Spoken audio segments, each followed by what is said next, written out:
ਦਿੱਲੀ ਵਿੱਚ ਜਦੋਂ ਠੰਡ ਪੈਂਦੀ ਹੈ ਤਾਂ ਮੇਰੇ ਲਈ ਸਹਿਣ ਕਰਨੀ ਔਖੀ ਹੋ ਜਾਂਦੀ ਹੈ। ਮੈਨੂੰ ਸਰਦੀ ਜ਼ਿਆਦਾ ਚੰਗੀ ਨਹੀਂ ਲੱਗਦੀ ਸੀ। ਅਸੀਂ ਇੱਕ ਛੋਟੇ ਜਿਹੇ ਪਿੰਡ ਵਿੱਚੋਂ ਆ ਕੇ ਦਿੱਲੀ ਵਿੱਚ ਸ਼ਿਫਟ ਹੋਏ ਸੀ ਅਤੇ ਉੱਥੇ ਪਿੰਡ ਵਿੱਚ ਜ਼ਿਆਦਾ ਸਰਦੀ ਨਹੀਂ ਪੈਂਦੀ ਸੀ। ਦਿੱਲੀ ਦੀ ਸਰਦੀ ਤਾਂ ਬਹੁਤ ਜ਼ਿਆਦਾ ਖਤਰਨਾਕ ਹੈ। ਇਹ ਦਸੰਬਰ ਦੀ ਅਜਿਹੀ ਹੀ ਇੱਕ ਠੰਡੀ ਰਾਤ ਦਾ ਕਿੱਸਾ ਹੈ ਜੋ ਮੇਰੇ ਨਾਲ ਵਾਪਰਿਆ, ਜਿਸ ਨੇ ਮੇਰੀ ਜ਼ਿੰਦਗੀ ਹੀ ਬਦਲ ਕੇ ਰੱਖ ਦਿੱਤੀ, ਜਿਸ ਨੂੰ ਸੁਣ ਕੇ ਤੁਹਾਡੇ ਰੌਂਗਟੇ ਖੜੇ ਹੋ ਜਾਣਗੇ। ਮੇਰਾ ਨਾਮ ਰਾਜਨ ਹੈ ਅਤੇ ਮੈਂ 25 ਸਾਲ ਦਾ ਹਾਂ। ਮੈਂ ਦਿੱਲੀ ਵਿੱਚ ਰਹਿੰਦਾ ਹਾਂ। ਮੇਰੀ ਉਮਰ ਬਹੁਤ ਘੱਟ ਸੀ ਜਦੋਂ ਮੇਰੇ ਪਾਪਾ ਇਸ ਦੁਨੀਆ ਤੋਂ ਚਲੇ ਗਏ ਸਨ। ਮੇਰੀ ਮੰਮੀ ਨੇ ਮੈਨੂੰ ਪੜ੍ਹਾਉਣ ਲਈ ਬਹੁਤ ਮਿਹਨਤ ਕੀਤੀ ਅਤੇ ਮੈਨੂੰ ਇਸ ਮੁਕਾਮ ਤੱਕ ਪਹੁੰਚਾ ਦਿੱਤਾ ਕਿ ਮੇਰੀ ਕਮਾਈ ਨਾਲ ਸਾਡੀ 2 ਟਾਈਮ ਦੀ ਰੋਟੀ ਅਤੇ ਘਰ ਦਾ ਖਰਚਾ ਚੱਲਣਾ ਸੌਖਾ ਹੋ ਗਿਆ। ਪਾਪਾ ਦੀ ਮੌਤ ਤੋਂ ਬਾਅਦ ਅਸੀਂ ਪਿੰਡ ਛੱਡ ਕੇ ਦਿੱਲੀ ਸ਼ਿਫਟ ਹੋ ਗਏ ਸੀ, ਕਿਉਂਕਿ ਦਿੱਲੀ ਵਿੱਚ ਸਾਡੇ ਕੁਝ ਰਿਸ਼ਤੇਦਾਰ ਰਹਿੰਦੇ ਸਨ, ਜਦੋਂ ਕਿ ਪਿੰਡ ਵਿੱਚ ਸਾਡਾ ਕੋਈ ਨਹੀਂ ਸੀ। ਪਾਪਾ ਉੱਥੇ ਆਪਣੀ ਨੌਕਰੀ ਕਰਕੇ ਰਹਿੰਦੇ ਸਨ। ਜਦੋਂ ਪਾਪਾ ਹੀ ਨਹੀਂ ਰਹੇ ਤਾਂ ਅਸੀਂ ਉੱਥੇ ਰਹਿ ਕੇ ਕੀ ਕਰਦੇ। ਇਸ ਲਈ 10 ਸਾਲ ਪਹਿਲਾਂ ਅਸੀਂ ਪਿੰਡ ਛੱਡ ਦਿੱਤਾ ਅਤੇ ਇੱਥੇ ਆਉਣ ਤੋਂ ਬਾਅਦ ਮੈਂ ਪੜ੍ਹਾਈ ਦੇ ਨਾਲ ਨੌਕਰੀ ਵੀ ਕਰਨ ਲੱਗਿਆ ਅਤੇ ਤਰੱਕੀ ਦਾ ਸਫ਼ਰ ਤੈਅ ਕਰਦਾ ਚਲਾ ਗਿਆ। ਪੜ੍ਹਾਈ ਪੂਰੀ ਹੋਈ ਤਾਂ ਇੱਕ ਵੱਡੇ ਆਫਿਸ ਵਿੱਚ ਮੈਨੂੰ ਨੌਕਰੀ ਮਿਲ ਗਈ।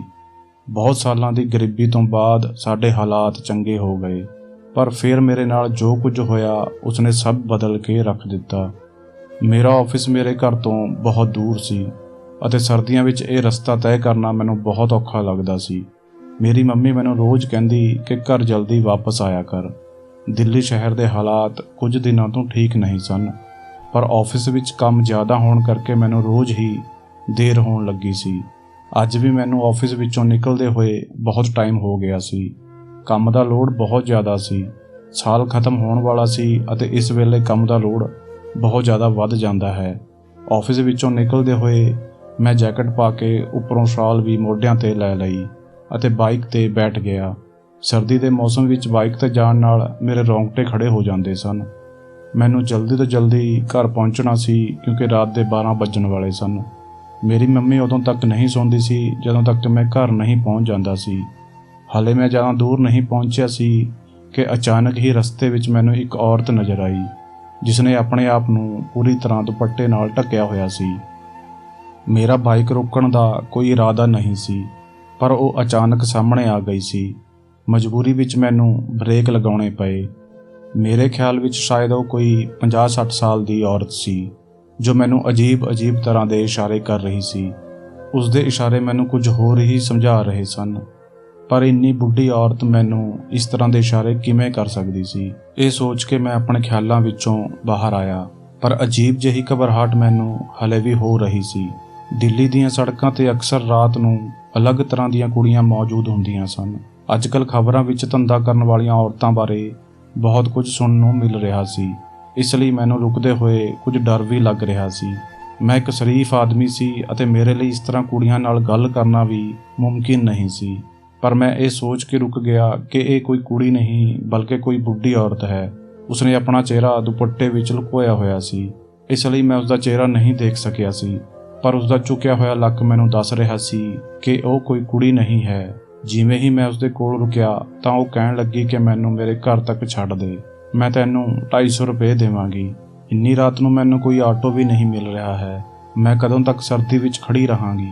ਮੇਰਾ ਦਿਮਾਗ ਮੈਨੂੰ ਬਾਰ-ਬਾਰ ਇਸ ਗੱਲ ਲਈ ਮਜਬੂਰ ਕਰ ਰਿਹਾ ਸੀ ਕਿ ਮੈਨੂੰ ਇਸ ਵੇਲੇ ਅੱਧੀ ਰਾਤ ਨੂੰ ਇਸ ਅਣਜਾਣ ਔਰਤ ਨਾਲ ਕਿਤੇ ਨਹੀਂ ਜਾਣਾ ਚਾਹੀਦਾ, ਪਰ ਮੈਂ ਇੱਕ ਨਰਮ ਦਿਲ ਮੁੰਡਾ ਸੀ ਅਤੇ ਇਸ ਵੇਲੇ ਵੀ ਮੇਰੀ ਇਹੀ ਆਦਤ ਮੇਰੀ ਸੋਚ ਦੇ ਅੱਗੇ ਆ ਗਈ ਸੀ। ਉਸਦੀ ਗੱਲ ਸੁਣ ਕੇ ਮੈਂ ਪਰੇਸ਼ਾਨ ਹੋ ਗਿਆ ਸੀ ਕਿਉਂਕਿ ਸਰਦੀ ਬਹੁਤ ਜ਼ਿਆਦਾ ਸੀ ਅਤੇ ਮੈਂ ਆਪ ਵੀ ਆਪਣੇ ਘਰ ਜਾਣ ਲਈ ਬਹੁਤ ਲੇਟ ਹੋ ਚੁੱਕਿਆ ਸੀ।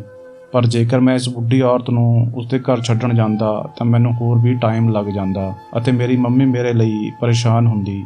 ਮੇਰਾ ਫੋਨ ਵੀ ਬੰਦ ਹੋ ਚੁੱਕਿਆ ਸੀ, ਨਹੀਂ ਤਾਂ ਮੈਂ ਆਪਣੀ ਮੰਮੀ ਨੂੰ ਫੋਨ ਕਰਕੇ ਉਹਨਾਂ ਨੂੰ ਦੱਸ ਦਿੰਦਾ। ਮੈਂ ਅਜੀਬ ਜਿਹੀ ਉਲਝਣ ਵਿੱਚ ਫਸ ਗਿਆ ਸੀ। ਇੰਨੀ ਰਾਤ ਨੂੰ ਮੈਂ ਆਪਣੀ ਮਾਂ ਦੀ ਉਮਰ ਦੀ ਔਰਤ ਨੂੰ ਸੜਕ 'ਤੇ ਵੀ ਨਹੀਂ ਛੱਡ ਸਕਦਾ ਸੀ, ਕਿਉਂਕਿ ਮੈਂ ਚੰਗੀ ਤਰ੍ਹਾਂ ਜਾਣਦਾ ਸੀ ਕਿ ਹੁਣ ਇਸ ਟਾਈਮ ਨੂੰ ਉਸਨੂੰ ਕੋਈ ਵੀ ਸਵਾਰੀ ਮਿਲਣਾ ਮੁਸ਼ਕਿਲ ਹੈ। ਧੁੰਦ ਵੀ ਬਹੁਤ ਪੈ ਰਹੀ ਸੀ ਅਤੇ ਸੜਕ ਵੀ ਬਿਲਕੁਲ ਖਾਲੀ ਸੀ। ਇੱਕਾ ਦੁੱਕਾ ਗੱਡੀਆਂ ਹੀ ਸਨ, ਉਹ ਵੀ ਬਹੁਤ ਤੇਜ਼ ਰਫ਼ਤਾਰ ਨਾਲ ਜਾ ਰਹੀਆਂ ਸਨ। ਜੇਕਰ ਮੈਂ ਮੋਟਰਸਾਈਕਲ 'ਤੇ ਨਾ ਹੁੰਦਾ ਤਾਂ ਸ਼ਾਇਦ ਮੈਂ ਵੀ ਇਸ ਔਰਤ ਨੂੰ ਨਾ ਦੇਖ ਪਾਉਂਦਾ ਜਾਂ ਦੇਖ ਕੇ ਵੀ ਨਜ਼ਰਅੰਦਾਜ਼ ਕਰ ਦਿੰਦਾ। ਪਰ ਹੁਣ ਮੈਂ ਰੁਕ ਚੁੱਕਿਆ ਸੀ ਅਤੇ ਉਸ ਨੂੰ ਨਜ਼ਰਅੰਦਾਜ਼ ਕਰਨਾ ਮੇਰੇ ਲਈ ਬਹੁਤ ਔਖਾ ਸੀ। ਉਹ ਮੈਨੂੰ ਉਲਝਣ ਵਿੱਚ ਦੇਖ ਕੇ ਜਿੱਦ ਕਰਨ ਲੱਗੀ ਕਿ ਉਹ ਮੈਨੂੰ ਪੈਸੇ ਦੇ ਦੇਵੇਗੀ, ਪਰ ਇਸ ਵੇਲੇ ਮੈਂ ਉਸ ਦੀ ਮਦਦ ਕਰ ਦੇਵਾਂ ਅਤੇ ਉਸ ਨੂੰ ਉਸ ਦੇ ਘਰ ਪਹੁੰਚਾ ਦੇਵਾਂ। ਮੈਨੂੰ ਪੈਸਿਆਂ ਦਾ ਕੋਈ ਲਾਲਚ ਨਹੀਂ ਸੀ। ਮੈਂ ਤਾਂ ਬਸ ਉਸ ਬੁੱਢੀ ਔਰਤ ਨੂੰ ਇਕੱਲਾ ਨਹੀਂ ਛੱਡਣਾ ਚਾਹੁੰਦਾ ਸੀ। ਇਸ ਲਈ ਮੈਂ ਉਸ ਨੂੰ ਕਿਹਾ ਕਿ ਉਹ ਮੇਰੇ ਪਿੱਛੇ ਬੈਠ ਜਾਵੇ। ਉਸ ਔਰਤ ਨੇ ਮੈਨੂੰ ਜੋ ਪਤਾ ਦੱਸਿਆ ਉਹ ਮੇਰੇ ਘਰ ਤੋਂ ਬਿਲਕੁਲ ਹੀ ਉਲਟ ਪਾਸੇ ਸੀ ਅਤੇ ਜਿਸ ਇਲਾਕੇ ਵਿੱਚ ਉਸ ਦਾ ਘਰ ਸੀ ਉਹ ਇਲਾਕਾ ਬਹੁਤ ਹੀ ਬਦਨਾਮ ਸੀ। ਉੱਥੇ ਜ਼ਿਆਦਾਤਰ ਗਲਤ ਕੰਮ ਕਰਨ ਵਾਲੀਆਂ ਔਰਤਾਂ ਰਹਿੰਦੀਆਂ ਸਨ, ਪਰ ਮੈਂ ਮਦਦ ਕਰਨ ਦੀ ਹਾਮੀ ਭਰ ਚੁੱਕਾ ਸੀ। ਇਸ ਲਈ ਉਸ ਨੂੰ ਆਪਣੇ ਪਿੱਛੇ ਬਿਠਾ ਕੇ ਉਸ ਦੇ ਘਰ ਵੱਲ ਚੱਲ ਪਿਆ। ਉਸਨੇ ਮੇਰੇ ਮੋਢੇ ਨੂੰ ਮਜ਼ਬੂਤੀ ਨਾਲ ਫੜਿਆ ਹੋਇਆ ਸੀ ਅਤੇ ਮੈਂ ਪੂਰੀ ਸਪੀਡ ਨਾਲ ਬਾਈਕ ਨੂੰ ਭਜਾ ਰਿਹਾ ਸੀ ਕਿਉਂਕਿ ਟਾਈਮ ਬਹੁਤ ਜ਼ਿਆਦਾ ਹੋ ਗਿਆ ਸੀ। ਇੰਨੀ ਸਰਦੀ ਵਿੱਚ ਵੀ ਪਤਾ ਨਹੀਂ ਕਿਉਂ ਮੈਨੂੰ ਪਸੀਨੇ ਆ ਰਹੇ ਸਨ। ਬਾਰ-ਬਾਰ ਇਹ ਖਿਆਲ ਆ ਰਿਹਾ ਸੀ ਕਿ ਕਿਤੇ ਮੈਂ ਇਸ ਬੁੱਢੀ ਔਰਤ ਦੀ ਮਦਦ ਕਰਕੇ ਕੋਈ ਗਲਤੀ ਤਾਂ ਨਹੀਂ ਕਰ ਰਿਹਾ ਹਾਂ। ਅਜਿਹਾ ਨਾ ਹੋਵੇ ਕਿ ਮੈਨੂੰ ਬਾਅਦ ਵਿੱਚ ਪਛਤਾਉਣਾ ਪਵੇ। ਸਵੇਰ ਤੋਂ ਹੀ ਅਸਮਾਨ ਵਿੱਚ ਬੱਦਲ ਸਨ ਅਤੇ ਹੁਣ ਹਲਕੀ-ਹਲਕੀ ਬੂੰਦਾਬਾਂਦੀ ਵੀ ਸ਼ੁਰੂ ਹੋ ਗਈ ਸੀ। ਬਾਰਿਸ਼ ਦੀਆਂ ਠੰਡੀਆਂ-ਠੰਡੀਆਂ ਬੂੰਦਾਂ ਵਿੱਚ ਅਸੀਂ ਦੋਨੋਂ ਭਿੱਜ ਰਹੇ ਸੀ, ਪਰ ਮੈਂ ਬਹੁਤ ਜ਼ਿਆਦਾ ਕੱਪੜੇ ਪਾਏ ਹੋਏ ਸਨ, ਇਸ ਲਈ ਮੈਨੂੰ ਫਰਕ ਨਹੀਂ ਪੈ ਰਿਹਾ ਸੀ। ਪਰ ਮੇਰੇ ਪਿੱਛੇ ਬੈਠੀ ਔਰਤ ਬਹੁਤ ਹੀ ਪਤਲੇ ਜਿਹੇ ਕੱਪੜਿਆਂ ਵਿੱਚ ਸੀ ਅਤੇ ਉਸਨੇ ਬਸ ਆਪਣਾ ਦੁਪੱਟਾ ਹੀ ਪੂਰੀ ਤਰ੍ਹਾਂ ਫੈਲਾ ਕੇ ਲਿਆ ਹੋਇਆ ਸੀ। ਥੋੜਾ ਜਿਹਾ ਭਿੱਜਣ ਨਾਲ ਹੀ ਉਹ ਥਰ-ਥਰ ਕੰਬਣ ਲੱਗੀ ਸੀ ਅਤੇ ਠੰਡ ਲੱਗਣ ਕਰਕੇ ਮੇਰੇ ਨਾਲ ਚਿਪਕ ਰਹੀ ਸੀ।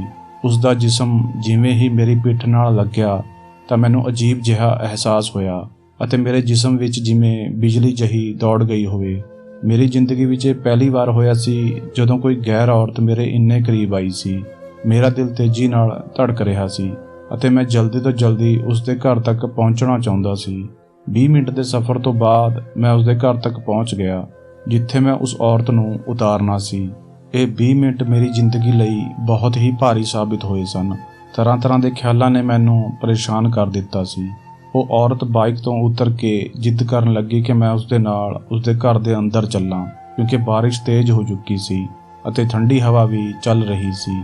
ਮੇਰੇ ਲਈ ਵੀ ਇਸ ਵੇਲੇ ਬਾਈਕ ਚਲਾਉਣਾ ਬਹੁਤ ਔਖਾ ਹੋ ਗਿਆ ਸੀ, ਪਰ ਮੈਂ ਹੁਣ ਹੋਰ ਇਸ ਅਣਜਾਣ ਔਰਤ ਦੇ ਘਰ ਨਹੀਂ ਰੁਕਣਾ ਚਾਹੁੰਦਾ ਸੀ। ਉਸ ਔਰਤ ਨੇ ਬਹੁਤ ਜਿੱਦ ਕੀਤੀ ਅਤੇ ਕਹਿਣ ਲੱਗੀ ਕਿ ਤੁਸੀਂ ਮੇਰੀ ਇੰਨੀ ਮਦਦ ਕੀਤੀ ਹੈ ਅਤੇ ਮੇਰੇ ਤੋਂ ਇੱਕ ਪੈਸਾ ਵੀ ਨਹੀਂ ਲਿਆ ਹੈ, ਇਸ ਲਈ ਮੈਂ ਨਹੀਂ ਚਾਹੁੰਦੀ ਕਿ ਤੁਸੀਂ ਇਸ ਠੰਡੀ ਬਾਰਿਸ਼ ਵਿੱਚ ਪਰੇਸ਼ਾਨ ਹੁੰਦੇ ਫਿਰੋ। ਪਹਿਲਾਂ ਹੀ ਮੇਰੇ ਕਰਕੇ ਤੁਹਾਨੂੰ ਬਹੁਤ ਦੇਰ ਹੋ ਚੁੱਕੀ ਹੈ, ਇਸ ਲਈ ਚੰਗਾ ਇਹੀ ਹੋਵੇਗਾ ਕਿ ਤੁਸੀਂ ਅੱਜ ਦੀ ਰਾਤ ਮੇਰੇ ਘਰ ਹੀ ਰੁਕ ਜਾਓ ਅਤੇ ਜਿਵੇਂ ਹੀ ਬਾਰਿਸ਼ ਘੱਟ ਹੋਵੇਗੀ ਤੁਸੀਂ ਚਲੇ ਜਾਓ। ਉਸ ਔਰਤ ਦੀ ਆਵਾਜ਼ ਬਹੁਤ ਹੀ ਮਿੱਠੀ ਅਤੇ ਦਿਲ ਨੂੰ ਛੂਹਣ ਵਾਲੀ ਸੀ ਅਤੇ ਉਸ ਦਾ ਅੰਦਾਜ਼ ਵੀ ਬਹੁਤ ਖੂਬਸੂਰਤ ਸੀ। ਕੁਝ ਦੇਰ ਸੋਚਣ ਤੋਂ ਬਾਅਦ ਮੈਨੂੰ ਵੀ ਇਹੀ ਠੀਕ ਲੱਗਿਆ ਕਿ ਮੈਂ ਸੜਕ ਤੇ ਪਰੇਸ਼ਾਨ ਹੋਣ ਦੀ ਬਜਾਏ ਕੁਝ ਦੇਰ ਇਸ ਦੇ ਘਰ ਹੀ ਰੁਕ ਜਾਵਾਂ ਅਤੇ ਜਦੋਂ ਬਾਰਿਸ਼ ਕੁਝ ਘੱਟ ਹੋ ਜਾਵੇ ਤਾਂ ਫੇਰ ਘਰ ਚਲਾ ਜਾਵਾਂ, ਕਿਉਂਕਿ ਅਜਿਹੇ ਮੌਸਮ ਵਿੱਚ ਜੇਕਰ ਮੇਰੀ ਬਾਈਕ ਸੜਕ ਤੇ ਖਰਾਬ ਹੋ ਜਾਂਦੀ ਤਾਂ ਮੈਨੂੰ ਸਵੇਰ ਤੱਕ ਕੋਈ ਸਹਾਰਾ ਨਾ ਮਿਲਦਾ। ਮਜਬੂਰੀ ਵਿੱਚ ਮੈਂ ਉਸ ਔਰਤ ਦੇ ਪਿੱਛੇ ਉਸ ਦੇ ਘਰ ਚਲਾ ਗਿਆ। ਮੇਰੇ ਦਿਮਾਗ ਵਿੱਚ ਇਹ ਖਿਆਲ ਹੀ ਨਹੀਂ ਆਇਆ ਕਿ ਮੈਂ ਉਸ ਨੂੰ ਪੁੱਛ ਲਵਾਂ ਕਿ ਉਸ ਦੇ ਘਰ ਵਿੱਚ ਕੋਈ ਆਦਮੀ ਵੀ ਹੈ ਜਾਂ ਨਹੀਂ। ਉਸਨੇ ਮੈਨੂੰ ਇੱਕ ਛੋਟੇ ਜਿਹੇ ਕਮਰੇ ਵਿੱਚ ਬਿਠਾ ਦਿੱਤਾ। ਇਹ ਬਹੁਤ ਟੁੱਟਿਆ ਫੁੱਟਿਆ ਇੱਕ ਕੱਚਾ ਮਕਾਨ ਸੀ ਜਿਸ ਵਿੱਚ 2 ਹੀ ਕਮਰੇ ਸਨ। ਉਹ ਔਰਤ ਫਟਾਫਟ ਪਾਣੀ ਦਾ ਗਲਾਸ ਲੈ ਕੇ ਮੇਰੇ ਕੋਲ ਆਈ ਅਤੇ ਉਸ ਔਰਤ ਨੇ ਜਿਵੇਂ ਹੀ ਦੁਪੱਟਾ ਆਪਣੇ ਚਿਹਰੇ ਤੋਂ ਹਟਾਇਆ ਮੇਰੇ ਹੋਸ਼ ਉੱਡ ਗਏ। ਉਹ ਔਰਤ 60 ਸਾਲ ਦੀ ਨਹੀਂ ਸੀ ਬਲਕਿ 40 ਤੋਂ 45 ਸਾਲ ਦੀ ਇੱਕ ਖੂਬਸੂਰਤ ਔਰਤ ਸੀ।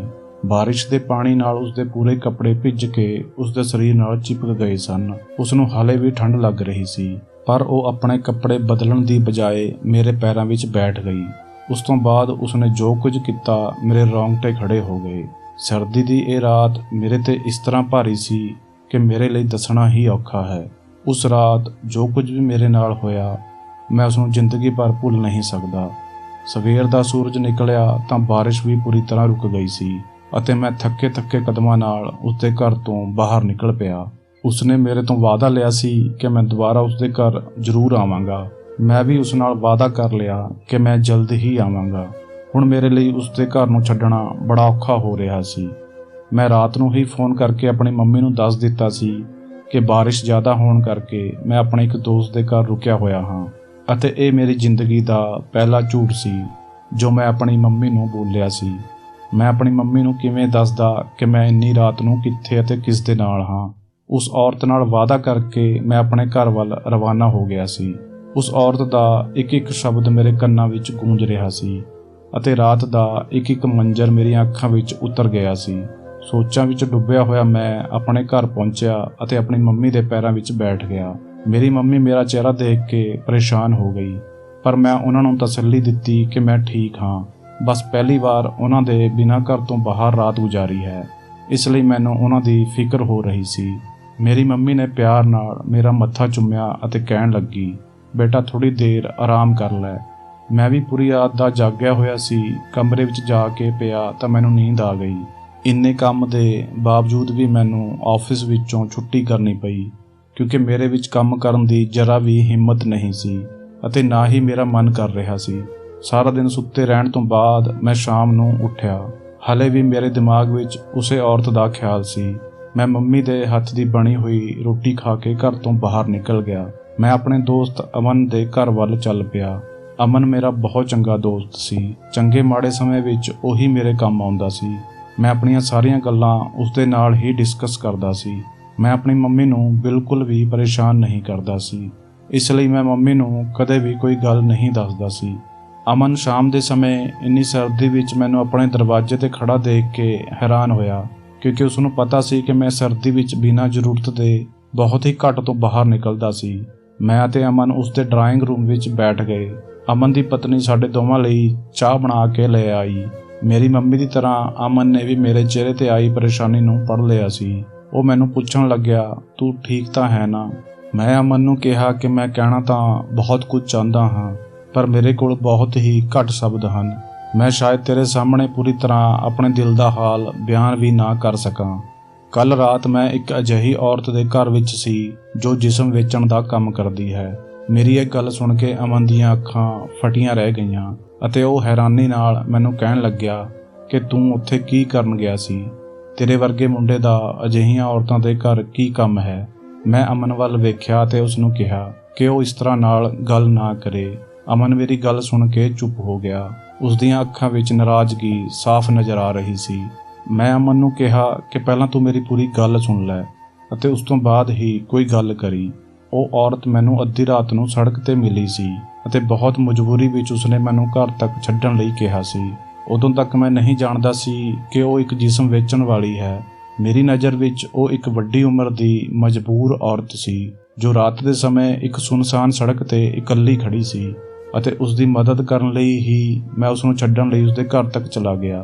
ਪਰ ਬਾਰਿਸ਼ ਤੇਜ਼ ਹੋਣ ਕਰਕੇ ਉਹ ਮੈਨੂੰ ਆਪਣੇ ਘਰ ਦੇ ਅੰਦਰ ਲੈ ਗਈ। ਇੰਨਾ ਕਹਿ ਕੇ ਮੈਂ ਇੱਕ ਲੰਮਾ ਸਾਹ ਲਿਆ। ਅਮਨ ਬੇਸਬਰੀ ਨਾਲ ਕਹਿਣ ਲੱਗਾ, ਅੱਗੇ ਦੱਸ, ਰੁਕ ਕਿਉਂ ਗਿਆ? ਤੂੰ ਕਿਵੇਂ ਅੱਧੀ ਰਾਤ ਨੂੰ ਇੱਕ ਅਣਜਾਣ ਔਰਤ ਦੇ ਘਰ ਜਾ ਸਕਦਾ ਹੈ? ਉਸਨੇ ਤੈਨੂੰ ਵੀ ਤਾਂ ਨਹੀਂ ਆਪਣੇ ਜਾਲ ਵਿੱਚ ਫਸਾ ਲਿਆ? ਮੈਂ ਅਮਨ ਨੂੰ ਦੱਸਿਆ ਕਿ ਉਹ ਮੈਨੂੰ ਆਪਣੇ ਘਰ ਦੇ ਅੰਦਰ ਲੈ ਗਈ।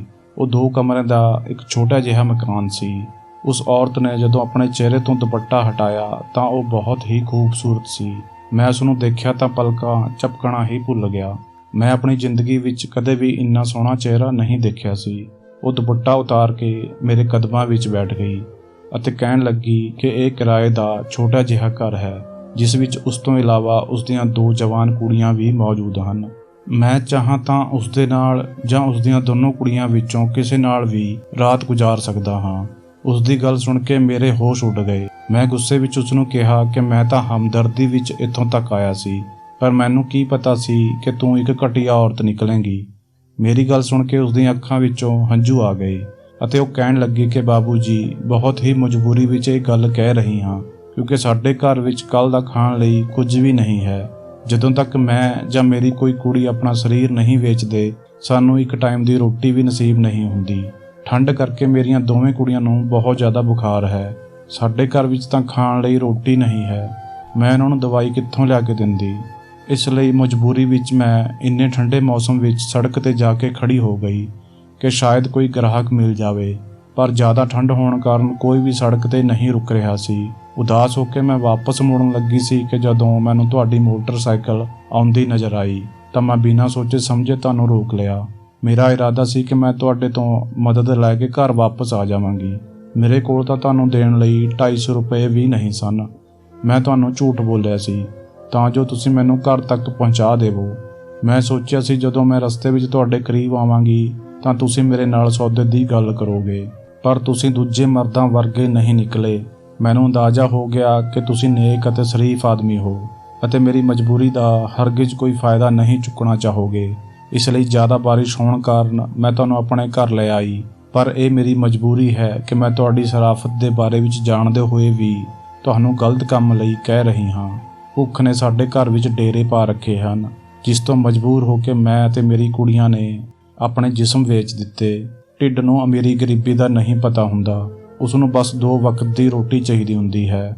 ਉਸ ਔਰਤ ਦੀਆਂ ਗੱਲਾਂ ਸੁਣ ਕੇ ਮੇਰਾ ਕਲੇਜਾ ਮੂੰਹ ਨੂੰ ਆ ਗਿਆ ਕਿ ਕਿਵੇਂ ਉਹ ਆਪਣੀ ਜਵਾਨ ਕੁੜੀਆਂ ਦਾ ਸੌਦਾ ਕਰਦੀ ਹੋਵੇਗੀ। ਮੈਂ ਗੁੱਸੇ ਵਿੱਚ ਉਸ ਔਰਤ ਨੂੰ ਕਿਹਾ ਕਿ ਤੂੰ ਅਤੇ ਤੇਰੀ ਕੁੜੀਆਂ ਕੋਈ ਕੰਮ ਧੰਦਾ ਕਿਉਂ ਨਹੀਂ ਕਰਦੀਆਂ? ਇਸ ਤਰ੍ਹਾਂ ਆਪਣੀ ਇੱਜ਼ਤ ਵੇਚ ਕੇ ਘਰ ਚਲਾਉਣ ਦਾ ਕੀ ਮਤਲਬ ਹੈ? ਉਹ ਔਰਤ ਇੱਕ ਅਜੀਬ ਜਿਹੀ ਮੁਸਕਰਾਹਟ ਆਪਣੇ ਚਿਹਰੇ ਤੇ ਲਿਆ ਕੇ ਮੇਰੀਆਂ ਅੱਖਾਂ ਵਿੱਚ ਅੱਖਾਂ ਪਾ ਕੇ ਕਹਿਣ ਲੱਗੀ ਕਿ ਸਾਹਿਬ, ਜਦੋਂ ਉੱਪਰ ਵਾਲਾ ਖੂਬਸੂਰਤੀ ਦਿੰਦਾ ਹੈ ਤਾਂ ਉਹ ਇਨਸਾਨ ਲਈ ਕਦੇ-ਕਦੇ ਮੁਸੀਬਤ ਬਣ ਜਾਂਦੀ ਹੈ। ਮੇਰਾ ਤੇ ਮੇਰੀ ਕੁੜੀਆਂ ਦਾ ਹਾਲ ਵੀ ਅਜਿਹਾ ਹੀ ਹੈ। ਮੇਰੀ ਇੱਕ ਕੁੜੀ 15 ਅਤੇ ਦੂਜੀ 17 ਸਾਲ ਦੀ ਸੀ ਜਦੋਂ ਮੇਰੇ ਪਤੀ ਦੀ ਮੌਤ ਹੋ ਗਈ ਸੀ। ਮੇਰਾ ਪਤੀ ਇੱਕ ਮਾਮੂਲੀ ਜਿਹਾ ਮਜ਼ਦੂਰ ਸੀ ਅਤੇ ਅਸੀਂ ਸ਼ੁਰੂ ਤੋਂ ਹੀ ਕਿਰਾਏ ਦੇ ਮਕਾਨ ਵਿੱਚ ਰਹਿੰਦੇ ਸੀ। ਮੇਰੇ ਪਤੀ ਦੀ ਮੌਤ ਤੋਂ ਬਾਅਦ ਸਾਡੇ ਕੋਲ ਨਾ ਕਿਰਾਏ ਲਈ ਪੈਸੇ ਬਚੇ ਅਤੇ ਨਾ ਹੀ ਖਾਣ ਲਈ ਰੋਟੀ। ਮੈਂ ਬਹੁਤ ਬਿਮਾਰ ਸੀ ਤੇ ਮੇਰੇ ਪਤੀ ਦੀ ਮੌਤ ਨੂੰ 1 ਹਫ਼ਤਾ ਵੀ ਨਹੀਂ ਹੋਇਆ ਸੀ ਕਿ ਮਕਾਨ ਮਾਲਕ ਸਾਡੇ ਘਰ ਆ ਗਿਆ ਅਤੇ ਬਹੁਤ ਹੀ ਬਦਤਮੀਜ਼ੀ ਕਰਨ ਲੱਗਿਆ। ਉਸ ਦੀ ਇੱਕ ਹੀ ਡਿਮਾਂਡ ਸੀ ਕਿ ਫੌਰਨ ਕਿਰਾਇਆ ਦਿੱਤਾ ਜਾਵੇ ਜਾਂ ਫਿਰ ਘਰ ਖਾਲੀ ਕਰ ਦਿੱਤਾ ਜਾਵੇ। ਮੇਰੀਆਂ ਕੁੜੀਆਂ ਨੇ ਉਸ ਨੂੰ ਬਹੁਤ ਸਮਝਾਉਣ ਦੀ ਕੋਸ਼ਿਸ਼ ਕੀਤੀ, ਪਰ ਉਹ ਕੁਝ ਵੀ ਸੁਣਨ ਨੂੰ ਤਿਆਰ ਨਹੀਂ ਸੀ। ਮੈਂ ਉਸ ਦੇ ਸਾਹਮਣੇ ਆ ਗਈ ਅਤੇ ਉਸ ਦੇ ਪੈਰਾਂ ਵਿੱਚ ਬੈਠ ਕੇ ਰੋਣ ਲੱਗੀ। ਉਸ ਸਮੇਂ ਮੇਰੀ ਉਮਰ ਸਿਰਫ 30 ਸਾਲ ਸੀ। ਮੈਂ ਉਸ ਨੂੰ ਕਿਹਾ ਕਿ ਉਹ ਸਾਨੂੰ ਸਿਰਫ ਕੁਝ ਮਹੀਨਿਆਂ ਦੀ ਮੋਹਲਤ ਦੇ ਦੇਵੇ। ਜਿਵੇਂ ਹੀ ਮੈਂ ਠੀਕ ਹੋ ਜਾਵਾਂਗੀ ਮੈਂ ਉਸ ਦਾ ਕਿਰਾਇਆ ਦੇ ਦੇਵਾਂਗੀ, ਪਰ ਮੇਰੇ ਕੋਲ ਸਿਰ ਲੁਕਾਉਣ ਲਈ ਕੋਈ ਹੋਰ ਛੱਤ ਨਹੀਂ ਹੈ। ਮਕਾਨ ਮਾਲਕ ਬਹੁਤ ਹੀ ਘਟੀਆ ਆਦਮੀ ਸੀ। ਉਸ ਨੂੰ ਪਤਾ ਸੀ ਕਿ ਮੈਂ ਅਤੇ ਮੇਰੀ ਕੁੜੀਆਂ ਬਹੁਤ ਮਜਬੂਰ ਹਾਂ ਅਤੇ ਅਸੀਂ ਕਿਸੇ ਵੀ ਹਾਲਤ ਵਿੱਚ ਉਸ ਦਾ ਘਰ ਨਹੀਂ ਛੱਡਣਾ ਚਾਹੁੰਦੀਆਂ। ਇਸ ਲਈ ਉਸਨੇ ਮੇਰੇ ਸਾਹਮਣੇ ਇੱਕ ਹੋਰ ਰਸਤਾ ਰੱਖਿਆ ਅਤੇ ਬਹੁਤ ਹੀ ਮਜਬੂਰੀ ਵਿੱਚ ਮੈਂ ਇਸ ਗਲਤ ਰਸਤੇ ਨੂੰ ਅਪਣਾਇਆ।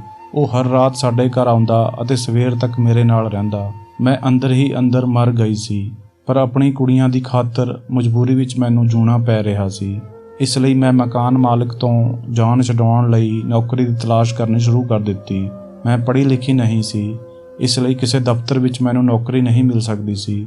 ਮੈਂ ਭੱਠੇ 'ਤੇ ਕੰਮ ਕਰਨਾ ਸ਼ੁਰੂ ਕਰ ਦਿੱਤਾ।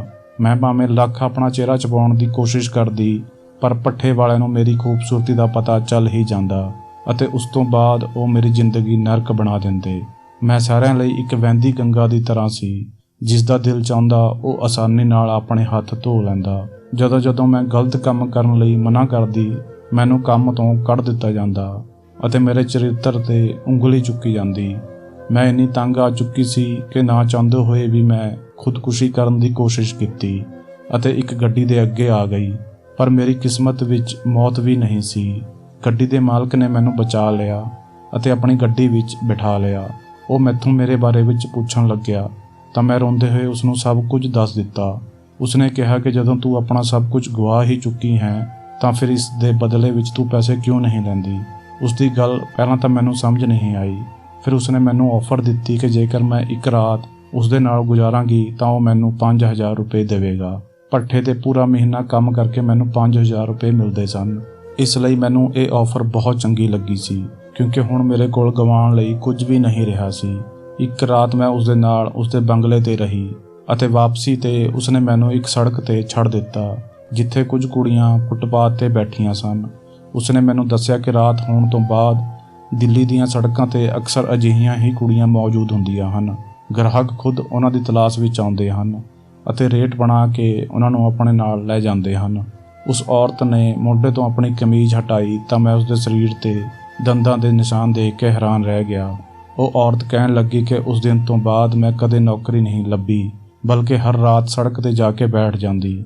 ਕੋਈ ਨਾ ਕੋਈ ਮੇਰੀ ਖੂਬਸੂਰਤੀ ਦੇਖ ਕੇ ਮੈਨੂੰ ਆਪਣੇ ਨਾਲ ਲੈ ਜਾਂਦਾ ਅਤੇ ਬੁਰੀ ਤਰ੍ਹਾਂ ਨੋਚਦਾ ਰਹਿੰਦਾ, ਪਰ ਪੇਟ ਦੀ ਖਾਤਰ ਮੈਂ ਸਭ ਕੁਝ ਬਰਦਾਸ਼ਤ ਕਰਦੀ ਰਹਿੰਦੀ। ਹਫ਼ਤੇ ਵਿੱਚ 1 ਜਾਂ 2 ਵਾਰ ਮੈਨੂੰ ਗਾਹਕ ਮਿਲ ਜਾਂਦਾ ਅਤੇ ਸਾਡੇ ਘਰ ਦਾ ਗੁਜ਼ਾਰਾ ਹੋ ਜਾਂਦਾ, ਪਰ ਪਿਛਲੇ ਕੁਝ ਦਿਨਾਂ ਤੋਂ ਬਹੁਤ ਜ਼ਿਆਦਾ ਸਖਤੀ ਹੋ ਗਈ ਸੀ। ਪੁਲਿਸ ਦੀ ਰੇਡ ਦੇ ਡਰ ਤੋਂ ਨਾ ਹੀ ਗ੍ਰਾਹਕ ਆ ਰਹੇ ਸਨ ਅਤੇ ਨਾ ਹੀ ਹੋਰ ਕੁੜੀਆਂ। ਮੈਂ ਵੀ ਅੱਜ ਪੂਰੇ 15 ਦਿਨਾਂ ਬਾਅਦ ਸੜਕ ਤੇ ਨਿਕਲੀ ਸੀ, ਕਿਉਂਕਿ ਭੁੱਖ ਸਾਡੀ ਬਰਦਾਸ਼ਤ ਤੋਂ ਬਾਹਰ ਹੋ ਚੁੱਕੀ ਸੀ ਅਤੇ ਮੇਰੀਆਂ ਕੁੜੀਆਂ ਵੀ ਬਹੁਤ ਬਿਮਾਰ ਸਨ। ਪਰ ਮੇਰੀ ਕਿਸਮਤ ਵਿੱਚ ਅੱਜ ਵੀ ਕੋਈ ਗਾਹਕ ਨਹੀਂ ਲਿਖਿਆ ਸੀ ਅਤੇ ਫਿਰ ਤੁਸੀਂ ਆ ਗਏ। ਉਸ ਔਰਤ ਦੀਆਂ ਅੱਖਾਂ ਦੀ ਨਮੀ ਅਤੇ ਲਹਿਜੇ ਦੀ ਤੜਪ ਨੇ ਮੈਨੂੰ ਯਕੀਨ ਦਿਵਾ ਦਿੱਤਾ ਸੀ ਕਿ ਉਸ ਦਾ ਇੱਕ ਇੱਕ ਸ਼ਬਦ ਸੱਚ ਹੈ। ਗਰੀਬੀ ਸੱਚਮੁੱਚ ਹੀ ਉਸਦੇ ਘਰ ਦੀਆਂ ਦੀਵਾਰਾਂ ਤੋਂ ਟਪਕ ਰਹੀ ਸੀ। ਉਸ ਦੀਆਂ ਗੱਲਾਂ ਸੁਣਦੇ ਸੁਣਦੇ ਕਦੋਂ 2 ਘੰਟੇ ਗੁਜ਼ਰ ਗਏ ਮੈਨੂੰ ਪਤਾ ਹੀ ਨਹੀਂ ਲੱਗਿਆ। ਉਸਨੇ ਆਪ ਹੀ ਆਪਣੀਆਂ ਦੋਨੋਂ ਕੁੜੀਆਂ ਨੂੰ ਆਵਾਜ਼ ਦੇ ਕੇ ਕਮਰੇ ਵਿੱਚ ਬੁਲਾਇਆ ਤਾਂ ਉਸਦੀਆਂ ਕੁੜੀਆਂ ਮੇਰੇ ਸਾਹਮਣੇ ਆ ਗਈਆਂ। ਉਹਨਾਂ ਦੀ ਖੂਬਸੂਰਤੀ ਦੇਖ ਕੇ ਕੁਝ ਦੇਰ ਤੱਕ ਤਾਂ ਮੇਰੀ ਜ਼ੁਬਾਨ ਬੰਦ ਹੀ ਹੋ ਗਈ। ਉਹ ਔਰਤ ਬਹੁਤ ਜਿੱਦ ਕਰਨ ਲੱਗੀ ਕਿ ਤੂੰ ਚਾਹੇ ਤਾਂ ਸਾਡੇ ਤਿੰਨਾਂ ਵਿੱਚੋਂ ਕਿਸੇ ਨੂੰ ਵੀ ਆਪਣੇ ਲਈ ਚੁਣ ਲੈ, ਪਰ ਬਦਲੇ ਵਿੱਚ ਸਾਨੂੰ ਇੰਨੇ ਪੈਸੇ ਦੇ ਕੇ ਜਾ ਕਿ ਅਸੀਂ 2 ਟਾਈਮ ਦੀ ਰੋਟੀ ਖਾ ਸਕੀਏ। ਅਚਾਨਕ ਉਸ ਔਰਤ ਦੇ ਚਿਹਰੇ ਵਿੱਚ ਮੈਨੂੰ ਆਪਣੀ ਮਾਂ ਦਾ ਚਿਹਰਾ ਨਜ਼ਰ ਆਇਆ ਸੀ। ਮੇਰੀ ਮਾਂ ਵੀ ਬਹੁਤ ਜਲਦੀ ਹੀ ਵਿਧਵਾ ਹੋ ਗਈ ਸੀ, ਪਰ ਉਸ ਕੋਲ ਇੱਕ ਮੁੰਡਾ ਸੀ ਅਤੇ ਉਹੀ ਮੁੰਡਾ ਉਸ ਦਾ ਸਹਾਰਾ ਬਣ ਗਿਆ। ਪਰ ਇਹ ਔਰਤ ਤਾਂ 2 ਧੀਆਂ ਦੀ ਮਾਂ ਸੀ ਅਤੇ ਉਸ ਦੀਆਂ ਕੁੜੀਆਂ ਦੀ ਖੂਬਸੂਰਤੀ ਇਸ ਵੇਲੇ ਪਰੇਸ਼ਾਨੀ ਬਣ ਰਹੀ ਸੀ। ਮੈਂ ਉਸ ਔਰਤ ਦੇ ਅੱਗੇ ਹੱਥ ਜੋੜ ਦਿੱਤੇ ਅਤੇ ਕਿਹਾ ਕਿ ਤੁਸੀਂ ਮੇਰੀ ਮਾਂ ਦੀ ਜਗ੍ਹਾ ਹੋ। ਮੈਂ ਸੋਚ ਵੀ ਨਹੀਂ ਸਕਦਾ ਕਿ ਮੈਂ ਤੁਹਾਡੇ ਨਾਲ ਕਦੇ ਕੋਈ ਗਲਤ ਕੰਮ ਕਰਾਂਗਾ ਅਤੇ ਤੁਹਾਡੀਆਂ ਦੋਵੇਂ ਕੁੜੀਆਂ ਵੀ ਉਮਰ ਵਿੱਚ ਬਹੁਤ ਛੋਟੀਆਂ ਹਨ ਅਤੇ ਮੇਰੀਆਂ ਭੈਣਾਂ ਵਰਗੀਆਂ ਹਨ। ਮੈਂ ਉਸ ਔਰਤ ਨੂੰ ਵਾਅਦਾ ਕਰ ਦਿੱਤਾ ਕਿ ਮੈਂ 1-2 ਦਿਨ ਵਿੱਚ ਹੀ ਤੁਹਾਡੇ ਰਾਸ਼ਨ ਪਾਣੀ ਦਾ ਇੰਤਜ਼ਾਮ ਕਰ ਦੇਵਾਂਗਾ, ਪਰ ਤੁਹਾਨੂੰ ਵੀ ਇੱਕ ਵਾਅਦਾ ਕਰਨਾ ਹੋਵੇਗਾ ਕਿ ਤੁਸੀਂ ਆਪ ਅਤੇ ਆਪਣੀ ਕੁੜੀਆਂ ਨੂੰ ਕਦੇ ਵੀ ਜਿਸਮ ਵੇਚਣ ਦੇ ਕੰਮ ਤੇ ਨਹੀਂ ਲਗਾਓਗੇ। ਮੇਰੀ ਗੱਲ ਸੁਣ ਕੇ ਉਹ ਔਰਤ ਜ਼ੋਰ-ਜ਼ੋਰ ਨਾਲ ਰੋਣ ਲੱਗੀ ਅਤੇ ਕਹਿਣ ਲੱਗੀ, ਬਾਬੂ ਜੀ, ਕਿਹੜੀ ਔਰਤ ਖੁਸ਼ੀ ਨਾਲ ਆਪਣਾ ਜਿਸਮ ਵੇਚਦੀ ਹੈ? ਸਾਨੂੰ ਇਸ ਕੰਮ ਨੂੰ ਕਰਨ ਲਈ ਇਸ ਸਮਾਜ ਦੇ ਮਰਦਾਂ ਨੇ ਹੀ ਮਜਬੂਰ ਕੀਤਾ ਹੈ। ਇਸ ਵੇਲੇ ਦਿੱਲੀ ਦੀਆਂ ਸੜਕਾਂ ਤੇ ਰਾਤ ਦੇ ਸਮੇਂ ਅਜਿਹੀਆਂ ਬਹੁਤ ਸਾਰੀਆਂ ਮਜਬੂਰ ਔਰਤਾਂ ਖੜੀਆਂ ਹੋਣਗੀਆਂ ਜੋ ਆਪਣੇ ਘਰ ਦੇ ਹਾਲਾਤਾਂ ਤੋਂ ਬੇਵੱਸ ਹੋਣਗੀਆਂ। ਜਦੋਂ ਮਰਦ ਸਾਨੂੰ ਸਿੱਧੀ ਤਰ੍ਹਾਂ ਕਮਾਉਣ ਦਾ ਮੌਕਾ ਨਹੀਂ ਦਿੰਦੇ ਤਾਂ ਔਰਤਾਂ ਗਲਤ ਰਸਤਾ ਚੁਣ ਲੈਂਦੀਆਂ ਹਨ। ਸਾਰੀ ਰਾਤ ਉਹ ਔਰਤ ਮੇਰੇ ਕਦਮਾਂ ਵਿੱਚ ਬੈਠ ਕੇ ਰੋਂਦੀ ਰਹੀ ਅਤੇ ਆਪਣੀ ਬਰਬਾਦੀ ਦੀ ਕਹਾਣੀ ਸੁਣਾਉਂਦੀ ਰਹੀ। ਸਵੇਰੇ ਜਦੋਂ ਮੈਂ ਉਸਦੇ ਘਰ ਤੋਂ ਨਿਕਲਿਆ ਤਾਂ ਮੇਰੇ ਦਿਲ ਤੇ ਬਹੁਤ ਬੋਝ ਸੀ। ਮੈਂ ਅੱਜ ਤੱਕ ਅਜਿਹੀਆਂ ਔਰਤਾਂ ਦੇ ਬਾਰੇ ਵਿੱਚ ਬਹੁਤ ਬੁਰਾ ਭਲਾ ਕਿਹਾ ਹੈ ਕਿ ਕਿਸ ਤਰ੍ਹਾਂ ਉਹ ਸ਼ਹਿਰ ਦਾ ਮਾਹੌਲ ਖਰਾਬ ਕਰ ਰਹੀਆਂ ਹਨ, ਪਰ ਉਹਨਾਂ ਨੂੰ ਇਸ ਹੱਦ ਤੱਕ ਲਿਆਉਣ ਵਾਲਾ ਕੋਈ ਹੋਰ ਨਹੀਂ ਬਲਕਿ ਮੇਰੇ ਵਰਗਾ ਹੀ ਕੋਈ ਮਰਦ ਹੈ। ਉਹ ਔਰਤ ਅਤੇ ਉਸ ਦੀਆਂ ਕੁੜੀਆਂ ਮੇਰਾ ਇੰਤਜ਼ਾਰ ਕਰ ਰਹੀਆਂ ਹਨ ਕਿ ਮੈਂ ਰਾਸ਼ਨ ਲੈ ਕੇ ਉਹਨਾਂ ਦੇ ਘਰ ਆਵਾਂਗਾ ਅਤੇ ਉਹਨਾਂ ਨੂੰ ਬਦਨਾਮੀ ਦੀ ਜ਼ਿੰਦਗੀ ਵਿੱਚੋਂ ਕੱਢਾਂਗਾ। ਪਰ ਫਿਲਹਾਲ ਮੇਰੇ ਕੋਲ ਇੰਨੇ ਪੈਸੇ ਨਹੀਂ ਹਨ ਅਤੇ ਇਸ ਲਈ ਮੈਂ ਤੇਰੇ ਘਰ ਆਇਆ ਹਾਂ ਤਾਂ ਜੋ ਕੁਝ ਪੈਸੇ ਉਧਾਰ ਲੈ ਸਕਾਂ। ਮੈਂ ਅਮਨ ਨੂੰ ਰਾਤ ਦੀ ਸਾਰੀ ਕਹਾਣੀ ਸੁਣਾਈ, ਜਿਸ ਨੂੰ ਸੁਣ ਕੇ ਉਹ ਚੁੱਪ ਹੋ ਗਿਆ। ਉਹ ਵੀ ਉਸ ਦਰਦ ਨੂੰ ਮਹਿਸੂਸ ਕਰ ਸਕਦਾ ਸੀ ਜੋ ਦਰਦ ਮੈਂ ਕੱਲ ਰਾਤ ਮਹਿਸੂਸ ਕੀਤਾ ਸੀ। ਅਮਨ ਨੇ ਮੇਰੇ ਨਾਲ ਮਿਲ ਕੇ ਕੁਝ ਰਾਸ਼ਨ ਖਰੀਦਿਆ ਅਤੇ ਮੇਰੇ ਨਾਲ ਹੀ ਉਹਨਾਂ ਦੇ ਘਰ ਤੱਕ ਪਹੁੰਚਾ ਦਿੱਤਾ। ਉਹ ਮਾਵਾਂ ਧੀਆਂ ਬਹੁਤ ਖੁਸ਼ ਹੋ ਗਈਆਂ, ਮੈਨੂੰ ਅਤੇ ਅਮਨ ਨੂੰ ਬਹੁਤ ਦੁਆਵਾਂ ਦੇਣ ਲੱਗੀਆਂ। ਦਿਲ ਵਿੱਚ ਇੱਕ ਸਕੂਨ ਲੈ ਕੇ ਅਸੀਂ ਦੋਨੋਂ ਘਰ ਵਾਪਸ ਆ ਗਏ ਸੀ। ਪਰ ਨਾਲ ਹੀ ਇਹ ਗੱਲ ਵੀ ਮੇਰੇ ਦਿਮਾਗ ਵਿੱਚ ਚੱਲ ਰਹੀ ਸੀ ਕਿ ਮੈਂ ਅਜੇ ਇਸ ਸ਼ਹਿਰ ਦੇ ਇੱਕ ਘਰ ਨੂੰ ਬਚਾਇਆ ਹੈ, ਪਰ ਪਤਾ ਨਹੀਂ ਇਸ ਸ਼ਹਿਰ ਵਿੱਚ ਹੋਰ ਅਜਿਹੇ ਕਿੰਨੇ ਘਰ ਹਨ ਜਿਨ੍ਹਾਂ ਦੀਆਂ ਮਾਵਾਂ, ਭੈਣਾਂ, ਕੁੜੀਆਂ 2 ਟਾਈਮ ਦੀ ਰੋਟੀ ਲਈ ਆਪਣੀ ਇੱਜ਼ਤ ਨੂੰ ਦਿੱਲੀ ਸ਼ਹਿਰ ਦੀਆਂ ਸੜਕਾਂ ਤੇ ਵੇਚਣ ਲਈ ਅੱਧੀ ਰਾਤ ਨੂੰ ਨਿਕਲ ਜਾਂਦੀਆਂ ਹਨ। ਦੋਸਤੋ, ਤੁਹਾਡਾ ਕੀ ਖਿਆਲ ਹੈ ਇਸ ਕਹਾਣੀ ਦੇ ਬਾਰੇ ਵਿੱਚ? ਕਮੈਂਟ ਬਾਕਸ ਵਿੱਚ ਸਾਨੂੰ ਜ਼ਰੂਰ ਦੱਸਿਓ। ਵੀਡੀਓ ਨੂੰ ਲਾਈਕ ਅਤੇ ਚੈਨਲ ਨੂੰ ਸਬਸਕ੍ਰਾਈਬ ਕਰ ਦਿਓ ਤਾਂ ਜੋ ਆਉਣ ਵਾਲੀ ਵੀਡੀਓ ਤੁਹਾਨੂੰ ਤੁਰੰਤ ਮਿਲ ਸਕੇ। ਮਿਲਦੇ ਹਾਂ ਅਗਲੀ ਵੀਡੀਓ ਵਿੱਚ, ਤਦ ਤੱਕ ਲਈ ਧੰਨਵਾਦ।